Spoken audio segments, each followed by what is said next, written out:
أعوذ بالله من الشيطان الرجيم. بسم الله الرحمن الرحيم. أفأمنوا أن تأتيهم غاشية من عذاب الله أو تأتيهم الساعة بغتة وهم لا يشعرون. صدق الله العلي العظيم. بسم الله الرحمن الرحيم.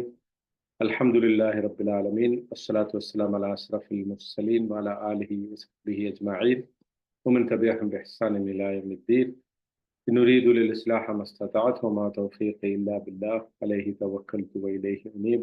رب اشرح لي صدري ويسر لي أمري واحلل عقدة من لساني يفقهوا قولي. ബഹുമാനരായ സഹോദരന്മാരെ, അസ്സലാമു അലൈക്കും വറഹ്മത്തുള്ളാഹി വബറകാതുഹു. സൂറത്ത് യൂസുഫ് 107 ആയത്താണ് നമ്മൾ പിന്നെ ഇന്ന് ഒന്നുകൂടി പഠിക്കുന്നത്. കഴിഞ്ഞ ക്ലാസ്സിൽ നമ്മളത് കുറച്ച് വിശദീകരിച്ചിരുന്നു ചെറുതായിട്ട്. ഇന്ന് അതിൻ്റെ കുറച്ചുകൂടി ഡീറ്റെയിൽ ആയിട്ടുള്ള ഒരു വിശദീകരണമാണ് നമ്മൾ തരാൻ ആഗ്രഹിക്കുന്നത്. ഈ നമ്മൾ ശരിക്കും അതിന്റെ അർത്ഥം നമ്മൾ കഴിഞ്ഞ ആഴ്ച സൂചിപ്പിച്ചിരുന്നാൽ ഞാൻ ഒന്നുകൂടെ റിപ്പീറ്റ് ചെയ്ത് പറഞ്ഞിട്ട് പറയാം. അഫ അമിനു അൻ തഅതിയഹും ഗാഷിയത്തും മിൻ അദാബില്ല. അഫ അമിനു, അവർ നിർഭയരാണോ, അൻ തഅതിയഹും അവർക്ക് വന്നെത്തുന്നതിനെ കുറിച്ച്, ഗാഷിയത്തും മിൻ അദാബില്ല അള്ളാഹുവിന്റെ ശിക്ഷയിൽ നിന്ന് അവരെ ആവരണം ചെയ്യുന്ന, അവരെ പൂർണ്ണമായും മൂടുന്ന ഒരു ശിക്ഷ, അല്ലെങ്കിൽ അതിൻ്റെ ഒരു കഷണം, ആ ശിക്ഷയുടെ ഒരു ഭാഗം അത് വന്നെത്തുന്നതിനെ കുറിച്ച് അവർ നിർഭയരാണോ? ഔ തഅതിയഹുമു സ്സാഅതു ബഗ്തതൻ, അല്ലെങ്കിൽ അള്ളാഹുവിന്റെ പക്കൽ നിന്നുള്ള അന്ത്യനാള്. അസ്സാഅത്ത് എന്നത് ഉദ്ദേശിക്കുന്നത് അന്ത്യനാള്. ആ അന്ത്യനാള് പെട്ടെന്ന്, ബഗ്തതൻ എന്ന് പറഞ്ഞാല് പ്രതീക്ഷിച്ചിരിക്കാതെ, പൊടുന്നനെ, suddenly, all of a sudden, അങ്ങനെ അള്ളാഹുവിന്റെ പക്കൽ നിന്നുള്ള അന്ത്യനാള്, ഈ സർവ പ്രപഞ്ചവും അവസാനിച്ചു പോകുന്ന ഒരു നിമിഷം, അത് പെട്ടെന്ന് വന്നെത്തും എന്നതിനെ കുറിച്ച് അവർ നിർഭയരാണോ? വഹും ലാ യശ്ഉറൂൻ, അവർക്ക് തീരെ ഓർമ്മയില്ലാതിരിക്കുക, അല്ലെങ്കിൽ അവർ തീരെ അശ്രദ്ധരായിക്കൊണ്ടിരിക്കുക, അവർക്കത് വന്നെത്തുന്നതിനെ കുറിച്ച് അവർ അശ്രദ്ധരാണോ എന്നുള്ളതാണ്.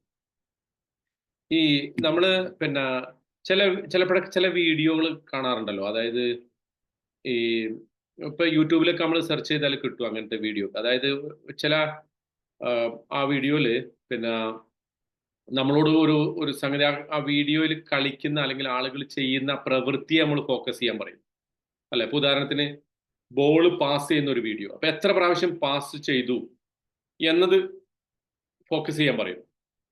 അങ്ങനെ ഫോക്കസ് ചെയ്യുമ്പോൾ നമ്മൾ ആ ബോൾ പാസ് ചെയ്യുന്ന നമ്പർ എണ്ണിക്കൊണ്ടിരിക്കും. പക്ഷെ അതിനിടയിലൂടെ ആ വീഡിയോയിലൂടെ വളരെ പ്രധാനപ്പെട്ട ഒരു സംഗതി കടന്നു പോകും. ഉദാഹരണത്തിന് ഒരു കരടി, ഒരു ഗറില്ല, അതിങ്ങനെ പാസ് ചെയ്യും. അപ്പൊ ആ ബോൾ പാസ് ചെയ്യുന്ന അത് ശ്രദ്ധിച്ചുകൊണ്ടിരിക്കുന്ന ആളുകൾ എന്തിനെ കാണൂല? ഈ ഗൊറില്ലയെ കാണൂല, അല്ലെങ്കിൽ ഈ കരടിയെ കാണൂല. അങ്ങനത്തെ സാധാരണ യൂട്യൂബിലൊക്കെ അല്ലെങ്കിൽ നമ്മൾ വാട്സപ്പിൽ നമുക്ക് അത്തരം വീഡിയോകൾ കിട്ടാറുണ്ട്. അപ്പം നമ്മൾ ഏതിലാണോ ഫോക്കസ് ചെയ്യുന്നത് അത് മാത്രമേ നമ്മൾ കാണുള്ളൂ. ഉദാഹരണത്തിന് വേറൊരു എക്സാമ്പിൾ പറഞ്ഞാല്, ഈ മനുഷ്യരുടെ എക്സ്റേ, എല്ലിന്റെ ഒക്കെ എക്സ്റേ എടുക്കുന്ന, ആ എക്സ്റേ പരിശോധിക്കുന്ന ആളുകളുണ്ടല്ലോ. അപ്പം ഒരു ഓർത്തോപീഡിക് ഡോക്ടർ, അവർ ഈ എക്സ്റേ അല്ലെങ്കിൽ എക്സ്റേയുടെ ടെക്നീഷ്യൻ, അവരൊക്കെ എന്തെന്നാ എക്സ്റേയുടെ ഏറ്റവും ഡീറ്റെയിൽസ് പരിശോധിക്കുന്ന ആൾ. അപ്പൊ അങ്ങനത്തെ ഒരു എക്സ്റേ ഒരിക്കൽ ഒരു പഠനത്തിന്റെ ഭാഗമായിട്ട് ഇങ്ങനെ കൊടുത്തെന്നാ പറയുന്നത്. അതായത് ആ എക്സ്റേയില് വളരെ മൈന്യൂട്ട് ആയിട്ടുള്ള ഡീറ്റെയിൽസ് കണ്ടുപിടിക്കാൻ വേണ്ടിയാണ് കൊടുക്കുന്നത്. പക്ഷെ ആ എക്സ്റേയുടെ അകത്ത് ഒരു ഗൊറില്ലയുടെ പടം വരച്ചു വെച്ചിട്ടുണ്ട്, ആ എക്സ്റേയുടെ അകത്ത്. അപ്പൊ ഈ എക്സ്റേ പരിശോധിക്കുന്ന ആളുകൾ പോലും അത് കാണുന്നില്ല. കാരണം എന്താ? അവര് ശ്രദ്ധിക്കുന്നത്, അല്ലെങ്കിൽ അവരുടെ ഫോക്കസ് മുഴുവൻ ആ എക്സ്റേയിലെ ഏറ്റവും മൈന്യൂട്ട് ആയിട്ടുള്ള ശരീരത്തിന്റെ എല്ലുകളുടെ ആ ചലനങ്ങൾ, അത് അങ്ങോട്ട് നീങ്ങിയിട്ടുണ്ടോ ഇങ്ങോട്ട് നീങ്ങിയിട്ടുണ്ടോ, ഇതൊക്കെ പരിശോധിക്കാനാണ് അവരിക്കണം. അപ്പൊ ഞാൻ പറഞ്ഞു വരുന്നത് എന്താന്ന് വെച്ചാല്, നമ്മൾ ജീവിതത്തിൽ ഇത്തരം ചില സംഗതികളിൽ, ഏറ്റവും മൈന്യൂട്ട് ആയിട്ടുള്ള പല സംഗതികളിലും നമ്മൾ ഫോക്കസ് ചെയ്യുമ്പോൾ ചിലപ്പോ വളരെ പ്രധാനപ്പെട്ട എന്നാൽ വളരെ വലുതായിട്ടുള്ള സംഗതികൾ മിസ്സായി പോകും. മനസ്സിലാവുന്നുണ്ടോ? അത് ശരിക്കും വാസ്തവത്തിൽ ഒരു പിന്നെ മനുഷ്യന്റെ ഒരു പ്രകൃതിയാണ്. ഇത് ഞാൻ പറയുന്നത് വെച്ചാൽ, ഇപ്പൊ ഈ ആയത്തുമായിട്ട് അതിനുള്ള ബന്ധം എന്താന്ന് വെച്ചാല്, നമ്മൾ ദുനിയാവിന്റെ കാര്യങ്ങളിൽ ഇങ്ങനെ വല്ലാതെ മുഴുകിയിരിക്കുമ്പോൾ അതിനേക്കാളും പ്രധാനപ്പെട്ടതാണ് എന്ത്? അള്ളാഹുവിന്റെ ശിക്ഷ. വളരെ ഗൗരവപ്പെട്ട ഒരു സംഗതിയാണ്. അല്ലെങ്കിൽ അന്ത്യനാൾ വരിക എന്നുള്ളത് വളരെ ഗൗരവപ്പെട്ട സംഗതിയാണ്. പക്ഷെ നമുക്കത് പെട്ടെന്ന് ഓർമ്മ ഉണ്ടാവില്ല, അല്ലെങ്കിൽ നമ്മൾ അതിനെക്കുറിച്ച് മറന്നു. ഇപ്പൊ നമുക്ക് എല്ലാവർക്കും അറിയാം, ഇപ്പൊ ഒരാൾ മരണപ്പെടുമ്പോ നമ്മളെല്ലാവരും ഇന്നാലില്ല പറയും, അല്ലെ? അതിപ്പോ വാട്സപ്പ് ഗ്രൂപ്പിലാവട്ടെ, അല്ലെങ്കിൽ ഫോണിലൂടെ കേൾക്കുമ്പോഴാകട്ടെ, നമ്മളൊക്കെ ഇന്നാലില്ല പറയും. പക്ഷെ ഒന്ന് ആലോചിച്ച് നോക്കൂ, ആ ഒരാൾ മരണപ്പെട്ടു എന്ന് പറയുന്നതിന്റെ ഏറ്റവും പ്രധാനപ്പെട്ട ഒരു വശം എന്താ? ഏറ്റവും സുപ്രധാനമായ ഒരു വശം എന്താ? നാളെ ഇത് നമുക്കും സംഭവിക്കാം. നാളെ എന്നല്ല, അടുത്ത നിമിഷം അത് നമുക്ക് സംഭവിക്കുക എന്നുള്ളതാണ്. പക്ഷെ നമ്മൾ ആ പോയിന്റ് നമുക്ക് മിസ്സാവും. അതുകൊണ്ടാണ് മരണ വീട്ടിൽ പോയാൽ പോലും ആളുകൾ എന്താ ചെയ്യുക? മരണ വീട്ടിൽ പോയിട്ട് ആദ്യം ആ മയ്യത്തിനൊന്ന് കാണും, അല്ലെ? മയ്യത്തിന് കണ്ട് ഇങ്ങോട്ട് ഇറങ്ങി വന്നിട്ട് പിന്നെ എന്തായിരിക്കും ചെയ്യുക? പിന്നെ നമ്മൾ നമ്മുടെ കാര്യങ്ങൾ സംസാരിക്കുക ചെയ്യുക, അല്ലെ? അല്ലെങ്കിൽ മരണ വീട്ടിലേക്ക് നമ്മൾ വണ്ടിയിൽ പോകുന്നു, കാറിൽ പോകുന്നു. ആ കാറിൽ ഇരുന്ന് പോലുള്ള നമ്മുടെ സംസാരം എന്തായിരിക്കും? നമ്മുടെ ഭൗതികമായ കാര്യങ്ങളായിരിക്കും സംസാരിക്കുക. ആരെ പറഞ്ഞിട്ട് കാര്യമില്ല, ആരെക്കുറിച്ചും കുറ്റം പറഞ്ഞിട്ടല്ല. അല്ലെങ്കിൽ നമ്മൾ ഈ പറയുന്ന ഞാനടക്കം നമ്മളടക്കം ആരും ശ്രദ്ധിക്കാത്തൊരു വിഷയമാണത്. ഇത് അള്ളാഹു ഈ ആയത്തിലൂടെ അത് ചൂണ്ടിക്കാണിച്ചു തരുന്നത്. അതായത് നിങ്ങളെ സംബന്ധിച്ചിടത്തോളം വളരെ ഗൗരവപ്പെട്ട, വളരെ സീരിയസ് ആയിട്ടുള്ള പ്രധാനപ്പെട്ട ഒരു വിഷയമാണ് ഞാൻ ഈ പറയുന്നത്. ഖുർആനിലൂടെയും ഈ ആയത്തുകളിലൂടെയൊക്കെ നിങ്ങളോട് പറഞ്ഞു തരുന്നത് വളരെ പ്രധാനപ്പെട്ട വിഷയമാണ്. പക്ഷേ മനുഷ്യരിൽ പലരും അതിനെക്കുറിച്ച് നിർഭയരാണ്. അങ്ങനെ ഒന്നും സംഭവിക്കില്ല. ഇനി സംഭവിച്ചാൽ തന്നെ അതൊക്കെയോ വേറെ എപ്പോഴോ സംഭവിക്കാനുള്ളതാണ്. അതുകൊണ്ടാണ് മരണപ്പെട്ട ആളുകളുടെ വയസ്സാണല്ലോ പ്രത്യേകിച്ച് എല്ലാവരും ആദ്യം ചോദിക്കുക. എന്നിട്ട് നമ്മൾ കമ്പയർ ചെയ്യും, അത്ര വയസ്സ് നമുക്ക് ആയിട്ടില്ലല്ലോ, അല്ലെങ്കിൽ മരണപ്പെട്ടവരുടെ അസുഖം എന്ത് അസുഖം കാരണം വെച്ചാൽ ആ അസുഖം എനിക്കില്ലല്ലോ, അല്ലെ? അങ്ങനെയാണ് ഒരു ടെൻഡൻസി സാധാരണഗതിയിൽ.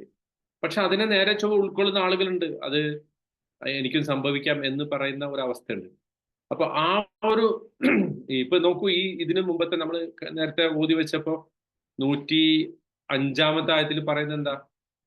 അതാണല്ലോ, എത്രയെത്രയോ ദൃഷ്ടാന്തങ്ങൾ, എത്രയെത്രയോ ആകാശത്തും ഭൂമിയിലുള്ള ഒരുപാട് ആയത്തുകൾ നിങ്ങൾ അവർ കടന്നു പോകുന്നു. പക്ഷെ ആ ആയത്തുകളെ കുറിച്ച് അവര് പരിപൂർണമായിട്ടും അശ്രദ്ധരാണ്. ഓരോ മരണവും ഓരോ ആയത്താണല്ലോ. ഒരാൾ മരണപ്പെടുന്നു, നമുക്ക് ചുറ്റുമുള്ള, നമ്മുടെ പരിസരത്തുള്ള, നമ്മുടെ ബന്ധങ്ങളിൽപ്പെട്ട, നമ്മുടെ കുടുംബത്തിൽപ്പെട്ട ആളുകളൊക്കെ മരണപ്പെടുക എന്ന് പറയുന്നതിന്റെ അർത്ഥം അതൊക്കെ എന്താണ്? ആയത്താണ്. ഫിസ്സമാവാതി വൽ അർള്, ആകാശഭൂമികളിലുള്ള ആയത്തുകളാണ്. ആ ആയത്തുകൾ നമ്മളെ കടന്നു പോകുമ്പോൾ നമ്മൾ പലപ്പോഴും അതിനെക്കുറിച്ച് അശ്രദ്ധരായിരിക്കുന്നു. അതിനെക്കുറിച്ച് ചിലപ്പോഴൊക്കെ നമുക്ക് ഒരു ബോധപൂർവമല്ലാത്ത അശ്രദ്ധ വരാം. പക്ഷെ പലരും എന്ത് ചെയ്യുന്നു? മനഃപൂർവ്വം അതിനെയൊക്കെ അവഗണിക്കുന്നു.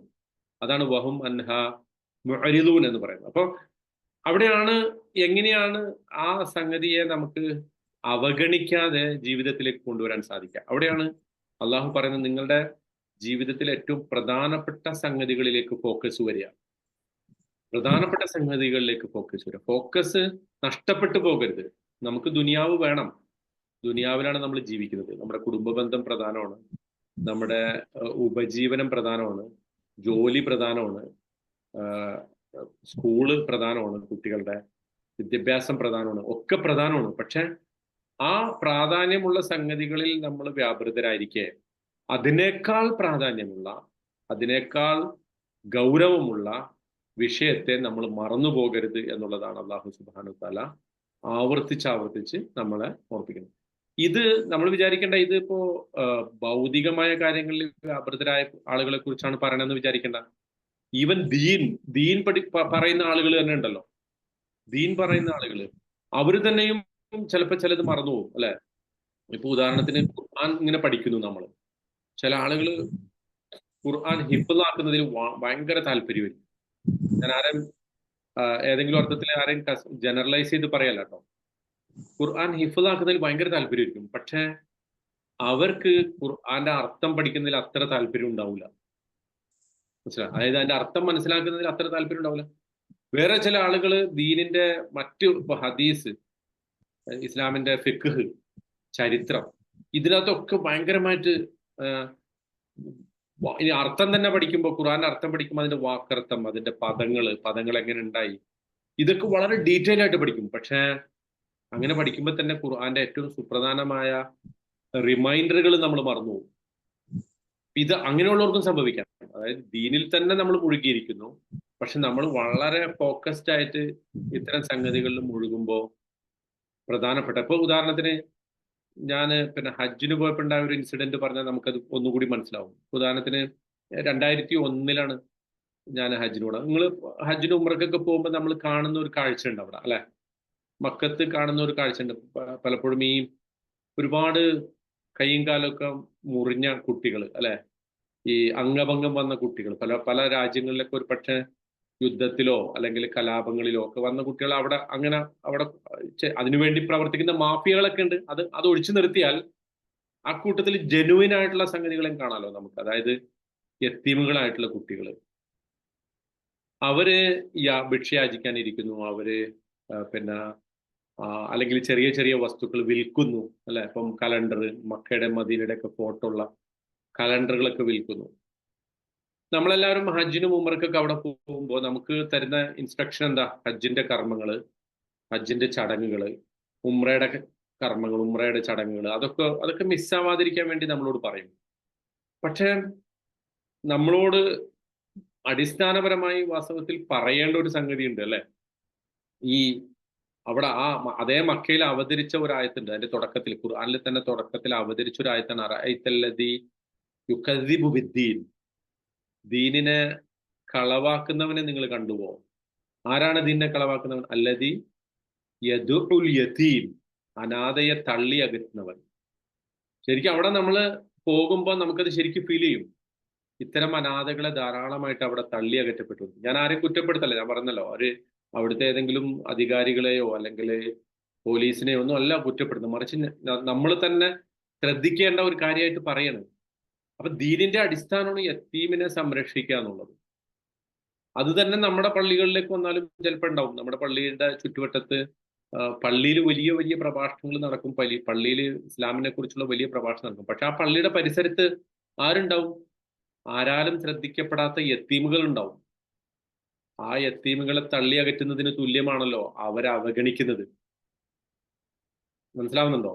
അപ്പൊ ദീനിന്റെ പ്രധാനപ്പെട്ട വശങ്ങളെ പലപ്പോഴും അവഗണിച്ചിട്ടാണ് നമ്മൾ എന്ത് ചെയ്യുന്നത്? ദീനിന്റെ മറ്റ് ആരാധനാപരമായ ചടങ്ങുകൾക്ക് പ്രാധാന്യം കൊടുത്തുകൊണ്ട് നമ്മൾ മുന്നോട്ട് പോകുന്നത്. ഇതിന്റെ അർത്ഥം ഇത് വേണ്ടെന്നല്ല. ഓഫ് കോഴ്സ് ഒരു പള്ളി വേണം, ആ പള്ളിയിൽ പ്രസംഗം നടക്കണം, ആ പള്ളിയിൽ ഇതുപോലത്തെ ക്ലാസ്സുകൾ നടക്കണം, ഖുർആൻ ക്ലാസ് നടക്കണം, ഒക്കെ നടക്കണം. പക്ഷെ ഓരോന്നിനും അതിൻ്റെതായ പ്രാധാന്യമുണ്ട്. അനാഥ സംരക്ഷണം പ്രധാനമുണ്ട്, വിധവ സംരക്ഷണം പ്രധാനമാണ്, സമൂഹത്തിലെ പാവപ്പെട്ടവർക്ക്. ഇന്ന് നമ്മുടെ മതത്തിന്റെ ഏറ്റവും പ്രധാനപ്പെട്ട ഒരു പ്രശ്നം അത് തന്നെയാണ്. നമ്മൾ മതത്തിന്റെ ചടങ്ങുകൾക്കും ആരാധനകൾക്കും അതിന്റെ ബാഹ്യരൂപത്തിനൊക്കെ ഒരുപാട് പ്രാധാന്യം കൊടുക്കുന്നു. അതിന്റെ കാര്യത്തിൽ ആളുകൾ തർക്കിച്ചുകൊണ്ടിരിക്കുന്നു, സംഘടിക്കുന്നു, ചിലപ്പോൾ ശത്രുത ഉണ്ടാവുന്നു, സംവാദങ്ങൾ നടത്തുന്നു. പക്ഷെ ഇതിന്റെ കോർ വിഷയങ്ങളുണ്ടല്ലോ, ഈ ദീനിന്റെ കോർ വിഷയങ്ങൾ, അള്ളാഹു സുബ്ഹാനഹു തആല എന്താണ്? ഉദാഹരണത്തിന് സക്കാത്ത്, നമസ്കാരം വളരെ പ്രാധാന്യത്തോടെ നമ്മൾ കാണുന്നു. പക്ഷെ സക്കാത്തിനെ കുറിച്ച് നമ്മൾ അത്ര പ്രാധാന്യത്തോടെ കാണുന്നുണ്ടോ? ആ സക്കാത്ത് എങ്ങനെ നടപ്പാക്കണം, അതിന്റെ ശേഖരണം എങ്ങനെയായിരിക്കണം, അതിന്റെ വിതരണം എങ്ങനെയായിരിക്കണം? അപ്പൊ ഇത് ഞാൻ പറഞ്ഞു വരുന്നത് ചുരുക്കി പറയണം. അത് വിശദീകരിക്കണമെങ്കിൽ അതൊക്കെ ഒരുപാട് പറയാൻ. അപ്പൊ ചുരുക്കി പറഞ്ഞ എന്താണെന്ന് വെച്ചാല്, അള്ളാഹുവിന്റെ ആ ദൃഷ്ടാന്തങ്ങളെ നമ്മൾ വായിക്കുന്നു, നമ്മൾ കാണുന്നു, നമ്മൾ കേൾക്കുന്നു. പക്ഷെ അത് പലപ്പോഴും അതിന്റെ ഏറ്റവും പ്രധാനപ്പെട്ട വശങ്ങൾ വരെ പലപ്പോഴും നമ്മൾ അവഗണിച്ചുകൊണ്ടാണ് ഈ ദീനിൽ നമ്മൾ മുന്നോട്ട് പോകുന്നത് എന്നുള്ളതാണ്. അപ്പൊ രണ്ടും കൂടിയുള്ള ഒരു മിക്സ്, അല്ലെങ്കിൽ പ്രാധാന്യം കൊടുക്കേണ്ടതിന് പ്രാധാന്യം കൊടുത്തുകൊണ്ട്, ഓരോന്നിനും അതിൻ്റെതായ പ്രാധാന്യം കൽപ്പിച്ചുകൊണ്ട് നമുക്ക് എന്താണ് ഇപ്പം ഇത്തരം സംഗതികൾ സംഭവിക്കുന്നത്. ഇപ്പൊ ഉദാഹരണത്തിന് ഇനി ഇതിപ്പോ ഞാൻ പറഞ്ഞത് പൊതുവായിട്ടാണ്. ഇനി വ്യക്തിപരമായ കാര്യങ്ങളിലേക്ക് വരികയാണെങ്കിൽ നോക്കൂ. വ്യക്തിപരമായ കാര്യങ്ങൾ, ഇപ്പൊ നമ്മള് ദീനിന്റെ അടിസ്ഥാനം പാലിക്കുന്ന ഒരു മുസ്ലിമായ, ഒരു മുഅ്മിനായ, വിശ്വാസിയായ ഒരു മനുഷ്യൻ തന്നെ മറ്റുള്ളവരെ കുറിച്ച് പരദൂഷണം വല്ലാതെ പറയുന്ന ഒരാളാണ്. ആളുകളുടെ ഗൈബ്, ആളുകളുടെ ഈ ന്യൂനതകൾ പരതുന്ന ഒരാളാണെങ്കിൽ അയാളെ സംബന്ധിച്ചിടത്തോളം ആ അയ്ബുകൾ അല്ലെങ്കിൽ മറ്റുള്ളവരുടെ ന്യൂനതയെക്കുറിച്ച് പറയുക. അവരുടെ അവരുടെ പിന്നെ കുറവുകളിലും പോരായ്മകളിലും ഫോക്കസ് ചെയ്യുമ്പോൾ സംഭവിക്കുന്നത് എന്താ? ഏറ്റവും പ്രധാനപ്പെട്ട അയാളുടെ ആരാധനാ കർമ്മങ്ങൾ വരെ നഷ്ടപ്പെട്ടു പോകും. അല്ലെ? നാളെ പരലോകത്ത് ഒരാൾ എത്തുന്നതിനെ കുറിച്ച് റസൂല് പറഞ്ഞിട്ടില്ലേ? അയാൾക്ക് ഒരുപാട് നമസ്കാരം ഉണ്ടാവും, ഒരുപാട് നോമ്പുണ്ടാവും, അയാളുടെ ഭാണ്ഡത്തില് നോമ്പുണ്ടാവും, ഹജ്ജ് ഉണ്ടാവും, ഉംറ ഉണ്ടാവും, സദക്ക ഉണ്ടാവും, ഒക്കെ ഉണ്ടാവും. പക്ഷേ ഈ നോമ്പും നമസ്കാരവും സകാത്തും ഹജ്ജും കർമ്മങ്ങളും ഒക്കെ നഷ്ടപ്പെട്ടു പോകുന്ന ഒരു അവസ്ഥയുണ്ട്. അതെപ്പോഴാ? നമ്മൾ മറ്റുള്ളവരുടെ അഭിമാനത്തെ ക്ഷതപ്പെടുത്തിയിട്ടുണ്ടെങ്കിൽ, മറ്റുള്ളവരുടെ പണം അന്യായമായിട്ട് നമ്മുടെ കയ്യിൽ വന്നിട്ടുണ്ടെങ്കിൽ, മറ്റുള്ളവരുടെ രക്തം അന്യായമായി ചിന്തിയിട്ടുണ്ടെങ്കിൽ, ആളുകളുടെ സ്വത്ത് നമുക്ക് അവകാശപ്പെടാതെ മറ്റുള്ളവരുടെ സ്വത്ത് നമ്മുടെ സ്വത്തിൽ കലർന്നിട്ടുണ്ടെങ്കിൽ, അപ്പോഴൊക്കെ എന്താ സംഭവിക്കുക? അപ്പൊ സംഭവിക്കുന്നത് നമ്മുടെ ഈ നന്മകൾ എടുത്ത് അയാൾക്ക് കൊടുക്കും. മനസ്സിലായോ? ഇനി നമ്മുടെ നന്മ ഒന്നും കൊടുക്കാനും ബാക്കിയില്ലെങ്കിൽ എന്ത് സംഭവിക്കും? നമ്മുടെ നന്മകളൊക്കെ അങ്ങനെ തീർന്നു പോയാൽ എന്ത് സംഭവിക്കും? മറ്റുള്ളവരുടെ തിന്മ എടുത്തിട്ട് നമ്മുടെ മേലിലേക്ക് ചാർത്തും. അങ്ങനെ അയാളെ നരകത്തിന്റെ അവകാശം. ഒരുപാട് കർമ്മങ്ങളായിട്ട് അള്ളാഹുവിന്റെ മുമ്പിൽ വന്ന ഒരാളാണ്. പക്ഷെ എന്ത് സംഭവിക്കുന്നു? നരകത്തിൽ പോകാനാണ് വിധി. അപ്പൊ നോക്കൂ, ഇസ്ലാമിന്റെ അടിസ്ഥാനം എന്ന് നമ്മൾ വിശ്വസിച്ച നമസ്കാരം, ഇസ്ലാമിന്റെ അടിസ്ഥാനം എന്ന് നമ്മൾ വിശ്വസിച്ച സക്കാത്ത്, അതിന്റെ ഹജ്ജ്, ഉംറ, ഇതൊക്കെ ചെയ്തിട്ടാണ് നമ്മൾ അവിടെ ചെന്നേക്കണം. പക്ഷെ അതൊന്നും നമ്മളെ രക്ഷപ്പെടുത്താതിരിക്കുന്നു എന്ന് വന്നാൽ അതിനേക്കാൾ വലിയ നഷ്ടം വേറെ എന്തായിരിക്കും? ഭയങ്കര നഷ്ടമായിരിക്കും.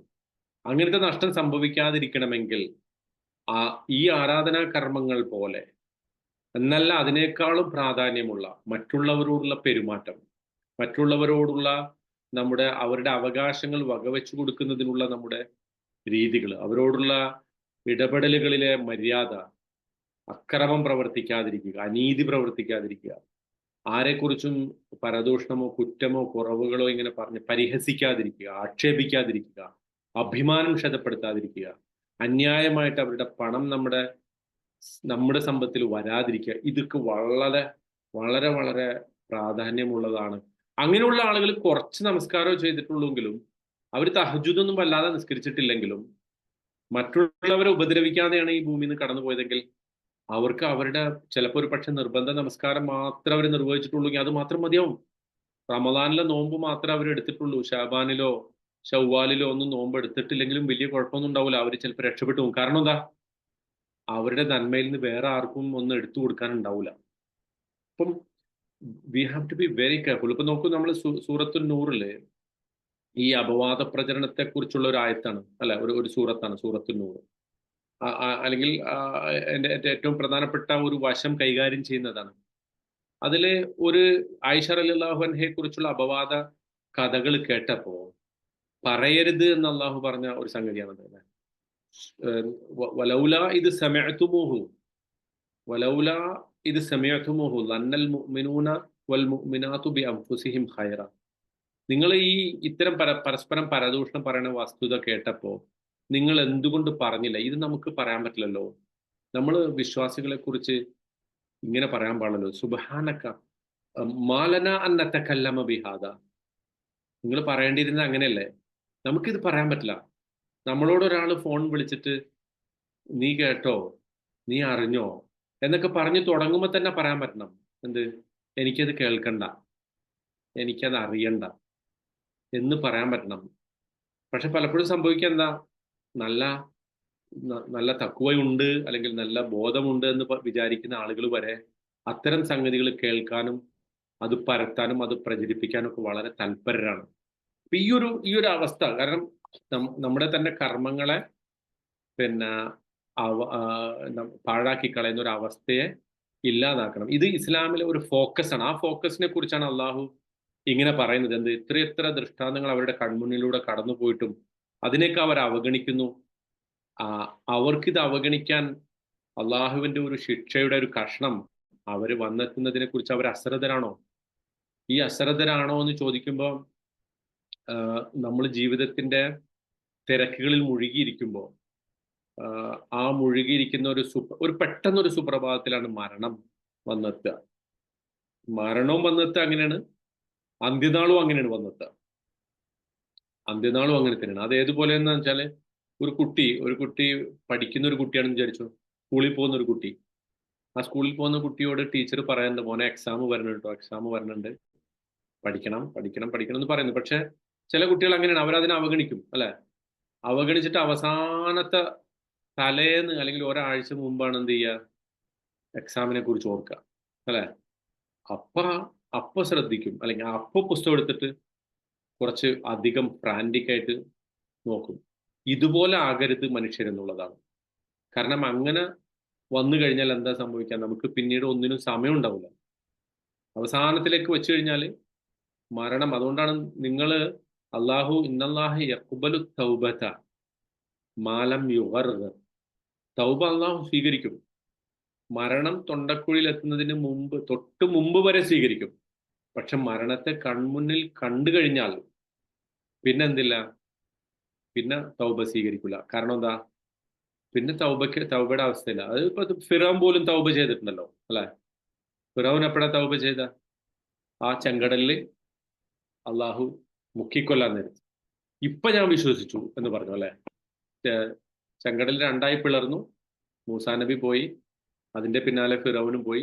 കടൽ ഒന്നാവണ സമയത്ത് പിന്നെ ഫിറോൻ പറഞ്ഞു ആമൻതു ബി റബ്ബി മൂസ വഹാറൂൻ, അല്ലെങ്കിൽ ആമൻതു ബില്ലദി ആമനത് ബിഹി ബനു ഇസ്രായേൽ. അപ്പോഴും അള്ളാന്റെ പേര് പറയാൻ പറ്റിയില്ല. ഞാൻ ബനു ഇസ്രായേൽ വിശ്വസിച്ച അതേ ശക്തിയിൽ ഞാൻ വിശ്വസിച്ചിരിക്കുന്നു എന്ന് പറഞ്ഞു. അപ്പൊ അള്ളാഹു പറഞ്ഞു ആൽ ആൻ, ഇപ്പോഴാണോ എന്ന് ചോദിക്കുന്നത്.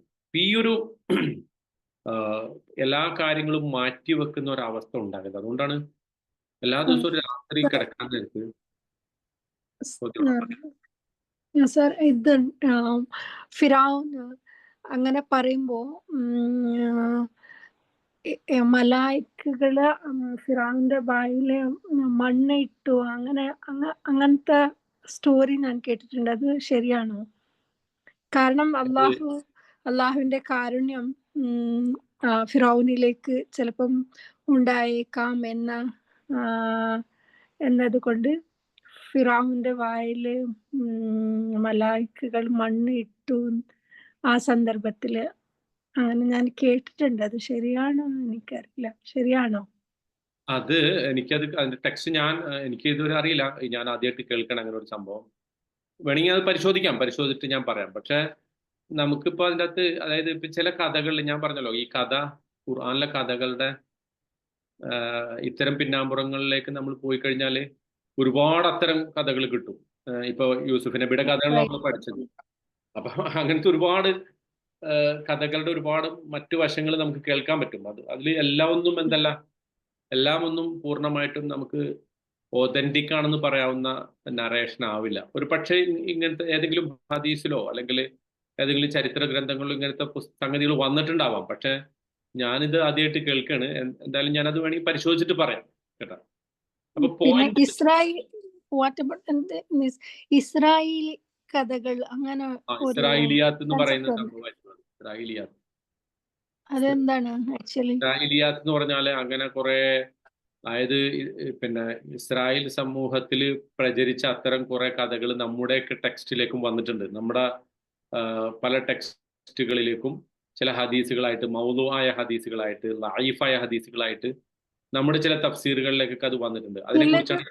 പിന്നെ സഹീഹായ ഇസ്രായേലി കഥകളും ഉണ്ടല്ലോ.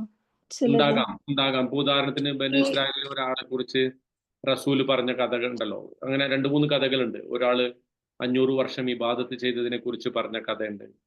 അതുപോലെ പിന്നെ ബനു ഇസ്രായേലിലെ ഒരു ദാനധർമ്മം ചെയ്ത ഒരാളെ കുറിച്ചുള്ള കഥകളുണ്ട്. സഹീഹായ സംഭവങ്ങൾ റിപ്പോർട്ട് ചെയ്യപ്പെട്ടു. നായക്ക് വെള്ളം കൊടുത്ത കഥ, അതെ, ഒരു പൂച്ചയെ കെട്ടിയിട്ട കഥ, അങ്ങനെയൊക്കെ വന്നിട്ടുണ്ട്. അപ്പോ അതിനെക്കുറിച്ചൊക്കെ നമ്മുടെ അതിന്റെ ഒതന്റിസിറ്റി പരിശോധിച്ചിട്ട് വേണം അതൊക്കെ വിശ്വസിക്കാനായിട്ട്. ഏത് ഹദീസിലാണ് അല്ലെങ്കിൽ എങ്ങനെയാണ് പ്രവാചകനിലേക്ക് നേരിട്ട് റിപ്പോർട്ട് ചെയ്യപ്പെടുന്ന സംഭവങ്ങളാണോ എന്നൊക്കെ പരിശോധിച്ചിട്ട് വേണം അതിനെക്കുറിച്ച് നമ്മൾ പറയാനായിട്ട്.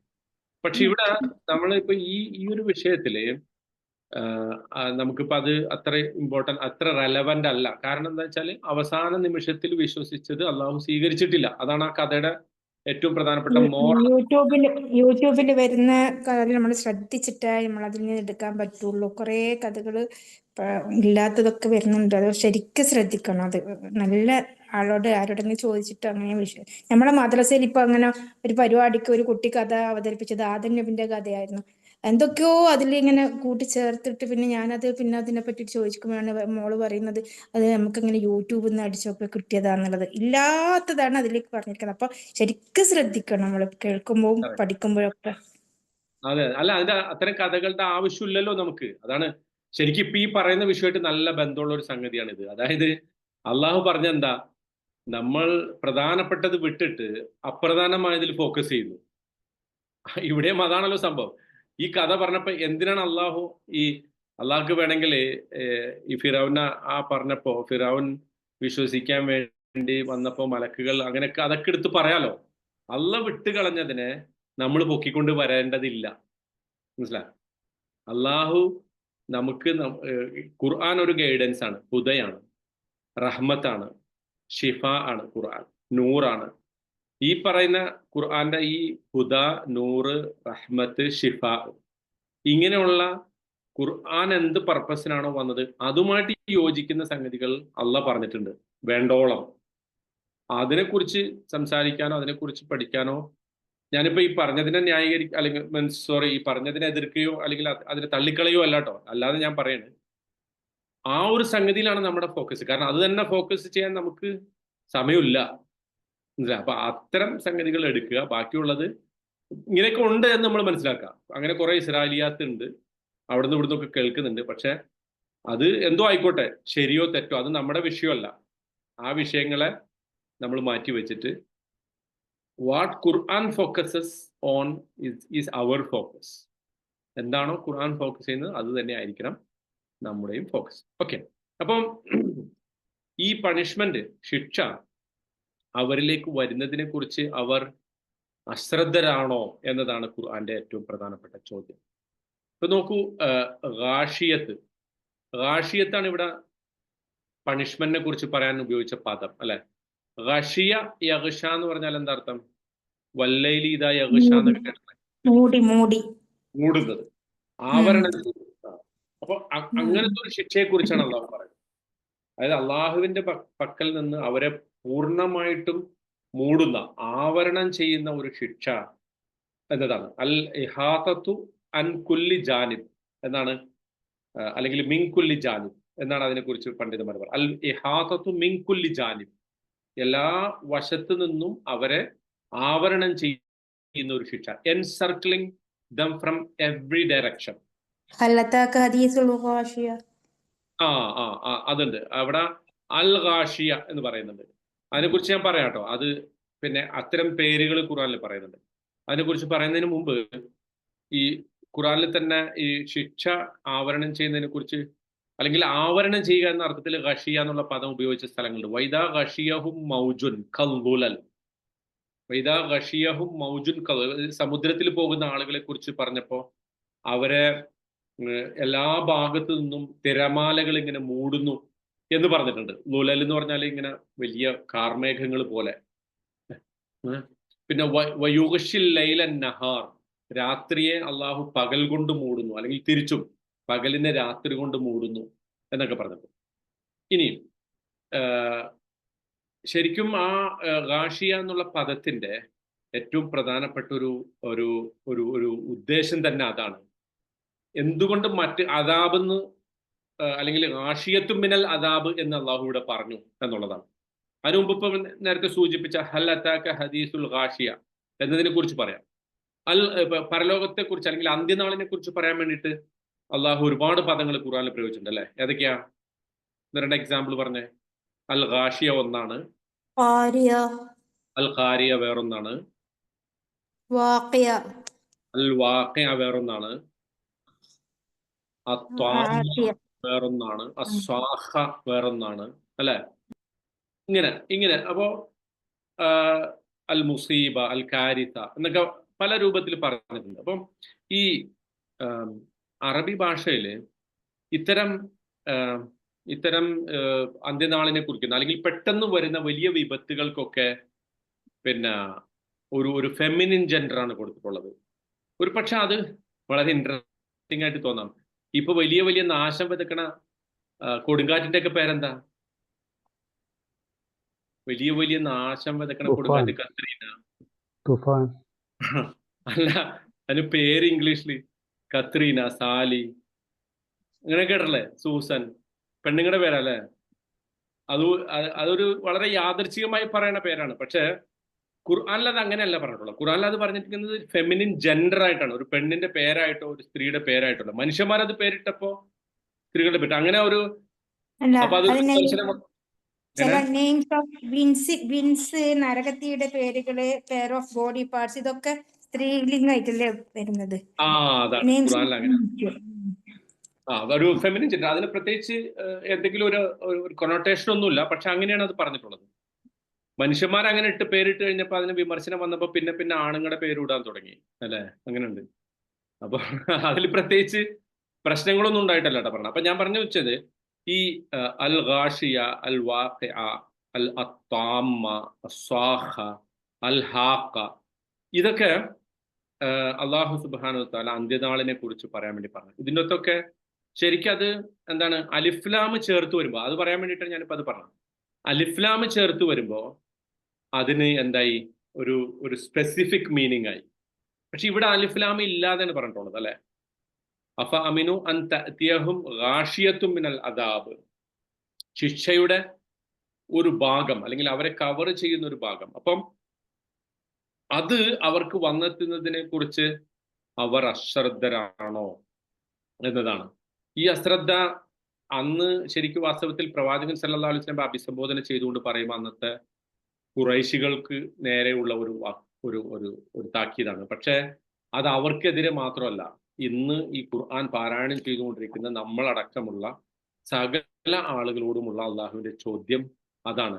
ഈ പറയുന്ന അർത്ഥത്തിൽ അള്ളാഹുവിന്റെ ഭാഗത്തു നിന്നുള്ള ഒരു ശിക്ഷയുടെ ഒരു കഷണം അത് നിങ്ങളെ മുഴുവൻ മൂടും. നിങ്ങളെ ശരിക്കും അങ്ങനെ വന്നു കഴിഞ്ഞാൽ ആ ശിക്ഷ നിങ്ങൾക്ക് താങ്ങാൻ പറ്റില്ല.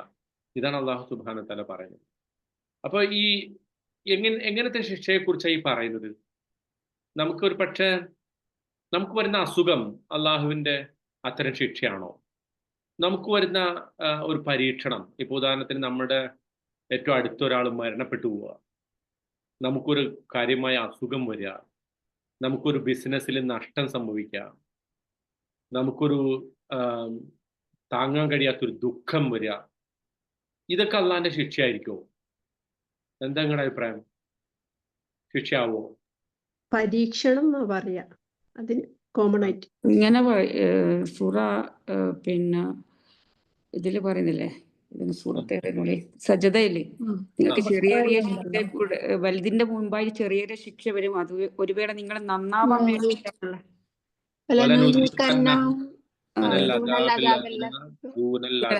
അതിനാ. പിന്നെ സൂറ ബഖറയിൽ പറയുന്നുണ്ടല്ലോ, നഫ്സും